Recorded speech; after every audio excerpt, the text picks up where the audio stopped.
जय श्री राधे, जय श्री कृष्ण।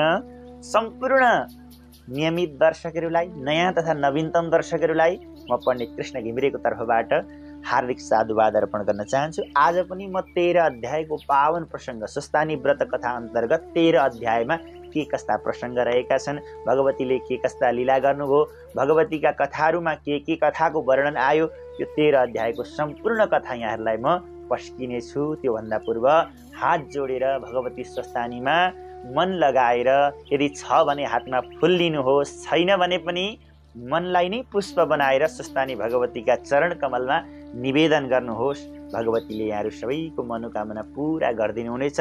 नियमित जसले भक्ति र भावपूर्वक स्वस्तानीको कथा सुन्छ नि, उसलाई कहिले रोग लाग्दैन, शोक लाग्दैन। शरीरलाई कहिले काहीँ रोग लाग्ला स्वाभाविक हो, शरीरलाई रोग लाग्छ है, प्राणवायुलाई भोक लाग्छ, मनलाई शोक लाग्छ, यो त प्रकृतिको धर्म हो।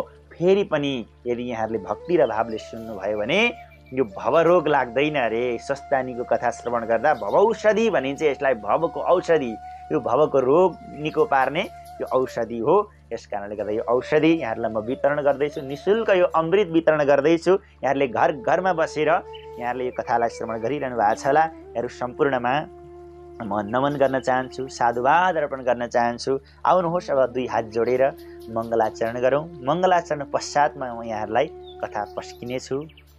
ओम यं ब्रह्मा वरुणेन्द्र रुद्रमरुतस्तुन्वन्ति दिव्यैस्तवैर् वेदैः साङ्गपदक्रमोपनिषदैर्गायन्ति यं सामगाः ध्यानावस्थिततद्गतेन मनसा पश्यन्ति यं योगिनो यस्यन्तं न विदुषुरासुरगणा देवाय तस्मै नमः। श्रीमच्चन्दनचर्चितोज्ज्वलवपु शुक्लाम्बरा मल्लिका मालालङ्कृतकुण्डला प्रविलसन्मुक्तावलीशोभिता सर्वज्ञाननिदानपुस्तकधरा रुद्राक्षमालाकरा वाग्देवी वदनाम्बुजे वसतु मे त्रैलोक्यमाता चिरम्। मूकं करोति वाचालं पङ्गुं लङ्घयते गिरिं यत्कृपातमहं वन्दे परमानन्दमाधवम्। नमो भगवते तस्मै व्यासायामिततेजसे यस्य प्रसादात् वक्ष्यामि नारायणकथामिमाम्। नारायणं नमस्कृत्य नरं चैव नरोत्तमं देवीं सरस्वतीं व्यासं ततो जयमुदीरयेत्। साष्टाङ्गं नमनं कृत्वा स्वस्थानि परमेश्वरीं कथां सुधोपमां देव्या श्रुत्वा भीष्टफलं लभे। श्री स्वस्थानी परमेश्वर्यै नमो नमः। सज्जन आउनुहोस्, आज पनि भगवती स्वस्थानीको पावन कथा अन्तर्गत 13 अध्यायको पावन प्रसङ्गलाई यहाँहरू समक्ष हामी पस्किनेछौँ र यहाँहरूलाई नित्य प्रति हामी स्वस्थानी भगवतीको पावन कथा सुनाइरहेका छौँ र यी कथाहरूले यहाँहरू श्रवण गरेर कथाको लाभ लिइरहनु भएको छ होला भन्ने हामीलाई पूर्ण विश्वास छ। आज 13 अध्यायमा भगवान विष्णुद्वारा पार्वतीलाई स्वस्थानी व्रतको उपदेश दिएको यो पावन प्रसङ्गलाई वर्णन गरिएको छ। कुमारजी आज्ञा गर्नुहुन्छ, हे अगस्त्य मुनि, जब शिवजीका नेत्रबाट अग्नि प्रकट भएर कामदेवलाई दग्ध गरायो, त्यस बेला महान अद्भुत शब्द निस्कियो र आकाश धरती थर्कियो, कतै लस्कियो। यो देख्दा व्याकुल भएकी पार्वती दुवै सखीहरूलाई लिएर तपस्या स्थलबाट आफ्ना घरतिर लाग्नुभयो। आफ्नै छेउमा हुन गएको त्यो भयानक शब्दलाई सुनेर परिवारसहित बसिरहेका हिमालयले पनि विस्मित हुँदै आफ्नी छोरी पार्वतीको सम्झना गर्नुभयो। तपस्यामा लीन हुनुभएका शिवजीको सेवा गर्न आफ्ना दुई सखीसहित गएकी पुत्री पार्वतीको सम्झना गर्दा गर्दै व्याकुलताका साथ आइपुगेको देखेर हिमालयले हतार हतार आफ्ना काखमा राखेर नरौ नरौ भन्नुभयो। उता महादेव पनि रतिलाई वरदान दिए पश्चात अन्तर्ध्यान हुनुभयो। यता पार्वतीजी आफ्नो रूप र कर्मलाई धिक्कार्दै बेहोस भए जस्ती भएर रुन लाग्नुभयो। आफ्ना पितृकुल र मातृकुलका कुलीनतालाई हेर्दै चित्तमा धैर्य लिएर समय बिताउनुहुन्थ्यो। उहाँका मनभित्रबाट र मुखबाट भगवान शिवको नाउँको उच्चारण र शिवको दर्शन पाएका बखतमा भगवान विष्णुको आराधना गर भन्ने वाक्यको स्मरण भइरहन्थ्यो। भगवान शिवका सम्झनामा पार्वतीलाई सधैँ शोकमग्न देखेर पिता हिमालयले माता मेनका, भ्राता मैनाक र अरू उदार चित्त भएका आफन्तहरूले धेरै सम्झाइ बुझाइ गर्दा पनि पार्वतीले शिवजीलाई बिर्सन सक्नु भएन। खाँदा बस्दा सुत्दा उठ्दा हिँड्दा जति बेला पनि आफ्ना तनले मनले वचनले कर्मले प्रत्येक चेष्टाले श्री शिवमा अत्यन्त दृढ आस्था राखेर भगवान विष्णुको आराधना गर्ने दृढ सङ्कल्पका साथ श्री पार्वतीले आफूलाई श्री शिवमा समर्पण गर्नुभएको थियो। कुनै एक दिन अमरावतीका राजा देवराज इन्द्रका आग्रहले देवर्षि नारदजी घुम्दै घुम्दै हिमालयका दिव्य महलमा पुग्नुभयो। पुग्ना साथ स्वागत आसन पाद्य अर्घ्य नैवेद्य आचमन मुखवास आदि उपचारद्वारा हिमालयले नारदजीको पूजा र सत्कार गर्नुभयो। छेम कुशलका वार्तालाप पनि पछि आफ्नी पुत्री पार्वतीले शिव सान्निध्य भएर तपस्या गरेको भगवान शिवको दर्शन पाएको र कामदेवको दहन भएको प्रसङ्गलाई हिमालयले नारदजीका सामुमा दोहोऱ्याउनु भयो। जति भएका सबै प्रसङ्ग नारदजीलाई थाहा थियो तापनि हिमालयको वेदनालाई रुचिपूर्वक सुनेपछि नारदजीले भन्नुभयो, हे शैलराज, तपाईँले शिवको पूजन ध्यान भजन र सेवा गर्नुहोस्, यतिले नै तपाईँको कल्याण हुनेछ। यति भनेर मनले शिवजीको स्मरण गर्दै नारदजी एकान्तमा रहेकी पार्वती भएका ठाउँमा पुग्नुभयो। लोकोपकारी ज्ञानी शिवभक्त समस्त ज्ञानीहरूका शिरोमणि नारदजीले पार्वतीसित यी कुरा भन्नुभयो, हे पार्वती, तिमीले शिवलाई अवश्य पाउनेछौ। शिवजीका उपासनाका निम्ति ओम नमः शिवाय यो पञ्चाक्षर मन्त्र जप गर्नाले सकल सिद्धि प्राप्त हुनेछ। अनि हे शैलपुत्री, भगवान शिवले गर्नुभएको उपदेश अनुसार भगवान विष्णुको आराधना पनि नियमपूर्वक गर्नु। पञ्चाक्षरी मन्त्र सुनाएर हिमालयबाट विदा भएर नारदजी वैकुण्ठतिर जानुभयो र भगवान शिवले बताए अनुसार भगवान नारायणको पूजा गर्नु त्यो पनि बताइदिनु भयो नारदजीले पनि। नारदजीका आज्ञा अनुसार पार्वतीले आफ्ना दुई सखी जया र विजयालाई लिएर गङ्गावतरण अर्थात् गङ्गोत्तरी तीर्थमा जानुभयो। जाने बेलामा पार्वतीकी माता मेनकाले स्नेहवश उमा बाहिर नजाऊ, उमा बाहिर नजाऊ भन्नुभएकी हुँदा उहाँको नाम पनि उमा रहन गएको हो।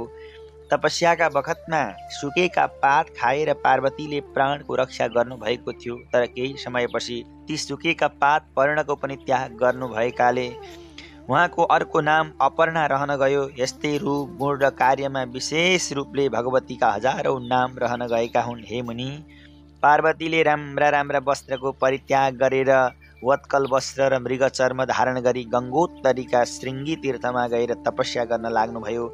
त्यो पर्वतको नाम गौरी शिखर रहन गयो, जो गङ्गोत्तरी धामबाट हेर्दा सिधा माथि देखिन्छ।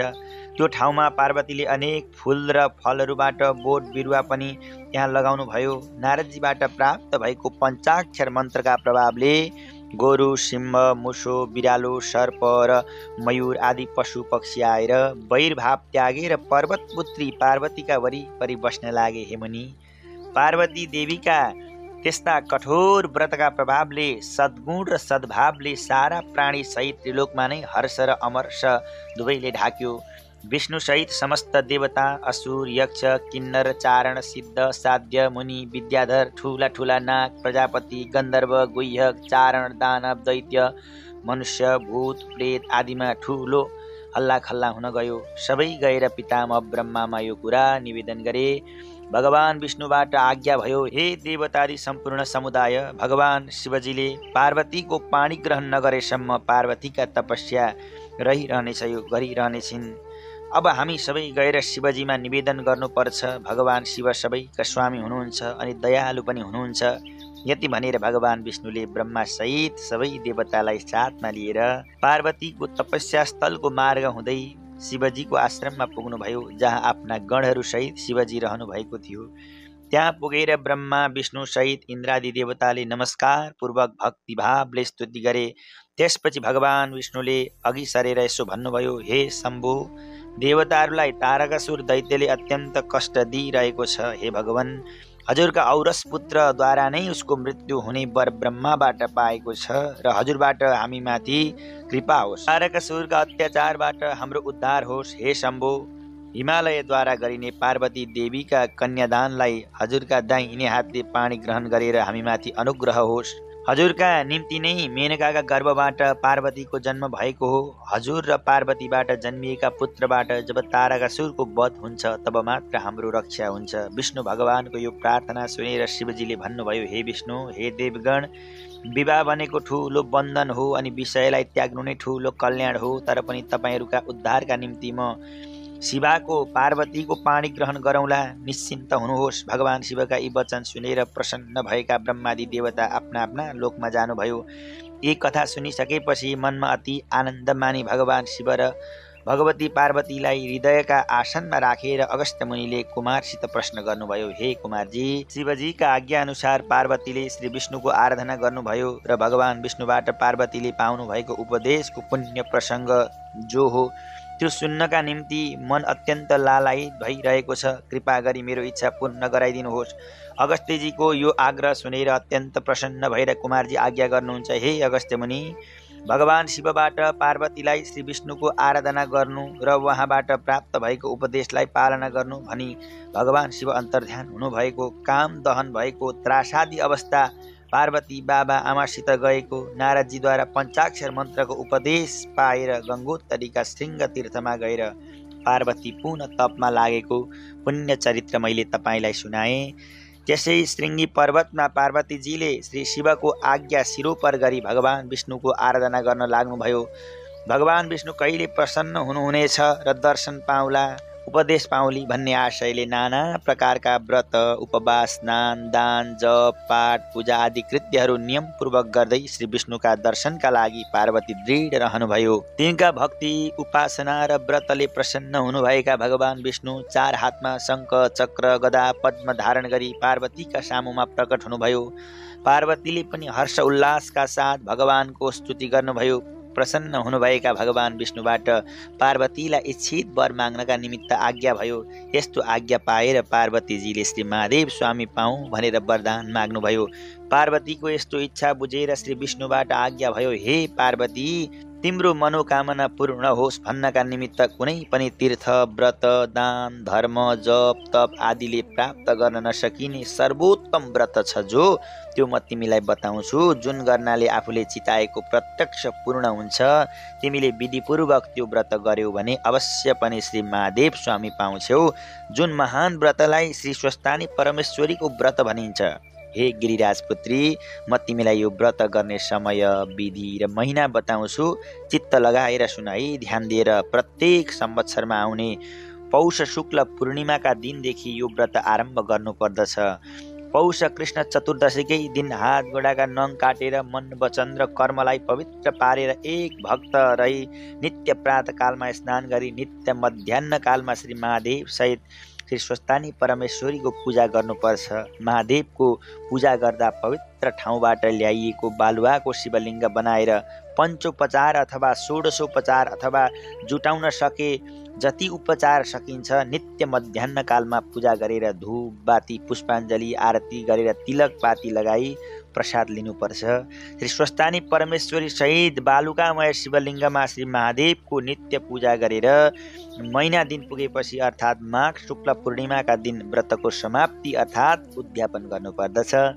चाहिने आवश्यक सामग्री प्रसादका निम्ति 108 रोटी, मालपुवा अनि नङले उगारेका अक्षता 108, बेलपत्र 108, गलामा लगाउने सूत्र डोरी 108, फुको धागो डोर एउटा 8वटा फुको धागो डोर, एउटा सिङ्गो वा फुटका सुपारी अथवा ल्वाङ, सुकमेल, अलैँची, काजु, छोकडा, नरिवल, किसमिस अनि बदाम जम्मा गरेर 108 आरती गर्ने बाती, 108 पान, 108 भेटी, 108 विभिन्न प्रकारका फुल र 108 फल, 108 जुटाउन सक्दा 108 नसके यथाशक्ति उपचारहरू तयार पारेर श्री स्वस्थानी परमेश्वरीलाई मनले, वचनले, कर्मले भक्ति पुर्याएर समर्पण गरेर ढोग्नुपर्छ। सकिन्छ भने सबै वस्तुहरू, सबै सामग्री 108 बनाउने। यदि सकिँदैन भने पनि श्रद्धा र भक्तिले जति जे हुन्छ त्यो भगवतीलाई अर्पण गर्नु। हे पार्वती, पूजा मण्डपका मध्यभागमा शुद्ध धातुबाट माटोको पूर्ण घडा स्थापना गरी तामाको पूजा थालीमा ओमकार लेखेर अष्टदल लेखेर घडामाथि राख्नु। थालीका वरिपरि दिक्पाल सहित स्वस्थानी देवीको उपासक र अङ्गरक्षकको पूजा गरी सकेर थालीमा माझमा लेखिएको ओमकारमा श्री महादेव सहित श्री स्वस्थानी परमेश्वरीको स्वरूपलाई सम्झिएर गङ्गाजलले स्नान गराउनु। आवाहन आदि उपचार, आवाहन, आसन, पाद्यम, अर्घ्य, आचमन, पुनराचमन, स्नान, पञ्चामृत स्नान, शुद्धोदक स्नान, वस्त्र, चन्दन, अक्षता, पुष्प, पुष्पमाला, वस्त्र, आभूषण, उपवस्त्र अनि चोलीका वस्त्र, उत्तरीय वस्त्र, श्रीखण्ड, चन्दन, सिन्दुर, टीका, चुरा, धागो आदि श्रृङ्गार वस्तु, नैवेद्य, पान, आचमन आदि यथाशक्ति अर्पण गर्नुपर्दछ। आरती पश्चात अर्घ्य समर्पण गर्नु। पूजाका आरम्भमा गरिएको जो ध्यान हो पूजा समाप्तिमा पनि गर्नु। पूजाको प्रारम्भ र समाप्तिमा श्री स्वस्थानी परमेश्वरीको ध्यान गर्ने श्लोक सुन। अष्टा वसुच दले स्वेव मातृकाष्ठ स्थितामृता खड्गम त्रिशूलं चोर्ध्वं च वामे च वरमुत्पलं चतुर्भुजा त्रिनेत्रा च सर्वालङ्कारभूषिता सुवर्णबद्धिका साभां स्वस्थानी जगदीश्वरी। हे पार्वती, स्वस्थानी परमेश्वरी भनेकी अष्टदलमा अष्टमातृका बसेकी, हातमा खड्ग, त्रिशूल, वर र नीलोत्पल लिएकी, चार बाहु र त्रिनेत्रले युक्त भएकी, नाना अलङ्कारले सुशोभित भएकी, सुवर्णभन्दा पनि अधिक सुन्दर वर्ण भएकी, शोभा नै शोभाले युक्त भएकी छन्। यस्ती परमेश्वरीको ध्यान गर्नु र हे वरदायिनी ईश्वरी भन्दै चिताएको वर माग्नु। त्यसपछि चढाएका उपचारहरू क्रमैसित झिक्नु र 108 बाट 8 भाग एउटा पात्रमा शुद्ध सेतो रुमाल ओछ्याएर त्यसमाथि ती सबै 8 का नैवेद्य लगाई शुद्ध पिताम्बरका रुमालले ढाकेर अथवा पिताम्बर भनेको पहेँलो लुगाले ढाकेर श्री स्वस्थानी परमेश्वरीका प्रसादका रूपमा भक्ति र आदरका साथमा आफ्ना पुरुष अथवा श्रीमान हुनुहुन्न भने पुत्र वा मित्र, पुत्रमा पनि श्रद्धापूर्वक अर्पण गर्नु र भएन भने मित छोरालाई पनि गर्न सकिन्छ। तीनमध्ये कोही पनि नभए मेरो व्रत पूर्ण होस् है भनेर शाली नदीमा अथवा कुनै घर छेउको नदीमा अथवा सरोवरमा लगेर विसर्जन गरिदिनु। अनि 100 भाग जो छन् त्यो प्रसाद ग्रहण गर्नु र त्यो रात जागराम बस्नुपर्छ, सुत्नु हुँदैन। जागराम बसेर भजन कीर्तन गर्ने, गायन वादन नृत्य, परमेश्वरीका पुण्य कथाको श्रवण गर्नु। अन्य भक्त जनमा पनि यथाशक्ति प्रसाद बाँड्नु। अनि जाग्रत पूर्ण भएपछि एका बिहानै फुलपाती र लिङ्गो नदीमा विसर्जन गरी स्नान दान गरी घरमा आई प्रवेश गर्नु। हे पार्वती, यति गरेमा पितृकुलको मातृकुलको उद्धार सहित तिम्रा मनका सारा कामनाहरू पूर्ण हुनेछन् भनेर भगवान विष्णुले पार्वतीलाई बताउनु भयो र गरुडमा सवार भएर भगवान पनि वैकुण्ठ जानुभयो। श्री स्कन्द पुराणे केदार खण्डे माघ महात्म्ये कुमार अगस्त्य संवादे श्री स्वस्थानी व्रत कथायां स्वस्थानी व्रतोपदेश वर्णनम नाम 13औं यही विश्राम गर्नुहुन्छ सज्जन। यहाँहरूलाई पनि 13 अध्यायको पावन प्रसङ्ग मैले वाचन गरेर सुनाएँ। यहाँहरूले पक्कै पनि भक्ति र श्रद्धाले सुन्नुभयो होला। पूर्ण सुन्नुभयो भने भगवतीले यहाँलाई अनुकम्पा गर्नुहुनेछ। यहाँले इच्छित वर दिनुहुनेछ, भगवतीले सुख शान्ति दिनुहुनेछ। सज्जन, स्वस्थानी व्रत लगाउँदाखेरि के गर्नुपर्छ, व्रतका नियम के हुन्, विधि के हुन्, अनि अन्त्यमा व्रतलाई जब विसर्जन गरिन्छ, उद्यापन गरिन्छ, त्यतिखेर के गर्नुपर्छ, ती सबै विधिहरू आजको यस अध्यायबाट यहाँहरूले पक्कै पनि श्रवण गर्नुभयो। हजुरहरूले श्रवण गर्नुभयो, हजुरहरूले थाहा पाउनुभयो भने हजुरका आफन्तले जसले स्वस्थानी लिनु भएको छ अथवा छैन भने पनि अरूलाई पनि यो भिडियोलाई फरवर्ड गरिदिनु होला, सेयर गर्नु होला, कमेन्ट गर्नु होला। हजुरहरूले केही हजुरका गुनासो छ भने, प्रतिक्रिया छ भने तल दिएको कमेन्ट बक्समा यहाँहरूले कमेन्ट गर्न पनि सक्नुहुन्छ। र कुनै गुनासा भए अथवा केही जिज्ञासा, यो जिज्ञासा जान्न पाए हुन्थ्यो, गुरुसँग यो सोध्न पाए हुन्थ्यो भन्ने छ भने यहाँहरूले 98 427 39 095 मा मलाई सम्पर्क पनि गर्न सक्नुहुनेछ र जिज्ञासा राख्न सक्नुहुनेछ।